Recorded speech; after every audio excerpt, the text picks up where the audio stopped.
In this video, I will show you how to find the reading on the ammeter in a parallel circuit. Let's dive in. For the circuit above, we are asked to find the reading on the ammeter and the value of the resistor R02, which is the reading of this ammeter and the value of the resistor R02. But from the circuit above, we are not given what V, which is the supply voltage, but we are given the supply current.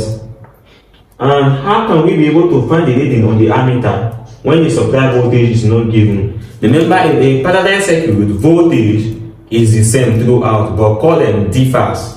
So the only way we can find the value of the ammeter is for us to know the value of what the supply voltage of the circuit. But we can know that from this resistor R1, we are given 2 amps of current and one resistor R1 as 4 ohms. So we can solve for the voltage using this very resistor. So the voltage, which is V according to Ohm's law, V will be equals to IR.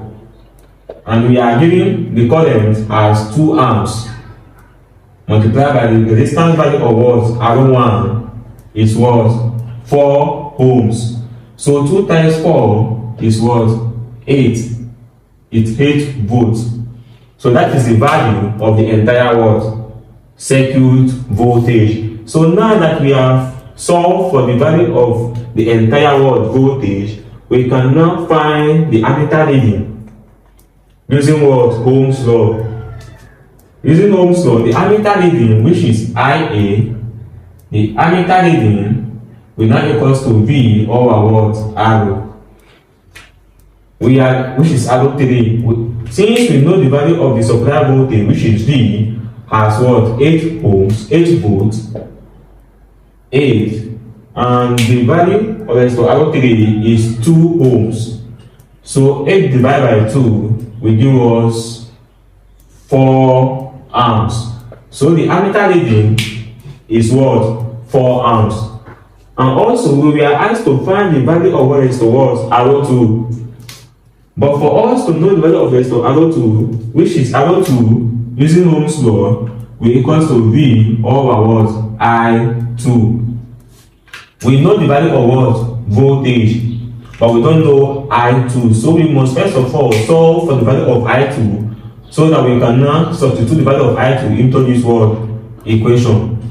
And how can we be able to know the value of I2? We can know that using KCL, which is Kirchhoff's current law.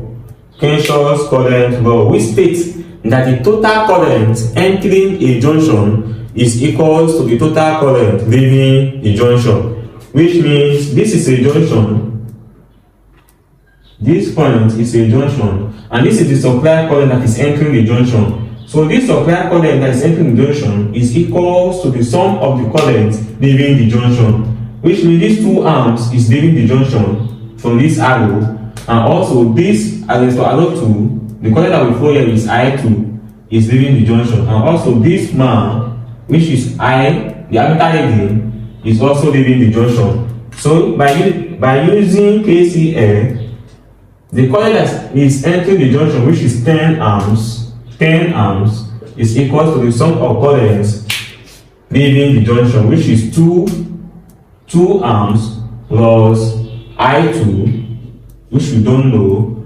plus the ammeter reading, which is 4 amps. So 2 plus 4 is 6 plus I2. So therefore, I2 will now equals to 10 minus 6. 10 minus 6, which is I2, is equals to 4 amps.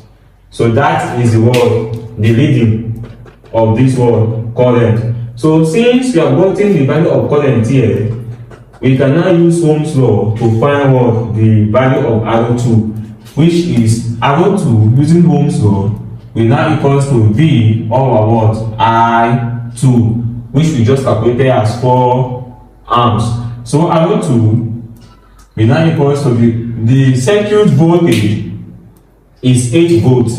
So it will be 8 divided by the current R02, which is 4 amps.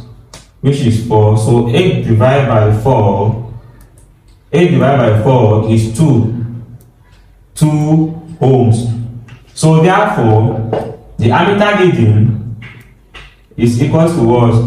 4 amps, and the unknown resistor, which is resistor R2, which we were asked to find, is equal to 2 ohms.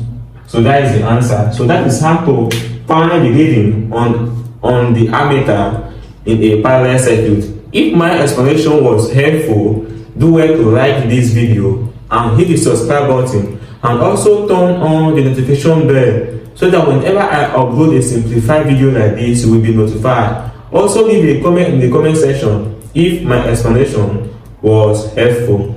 Bye.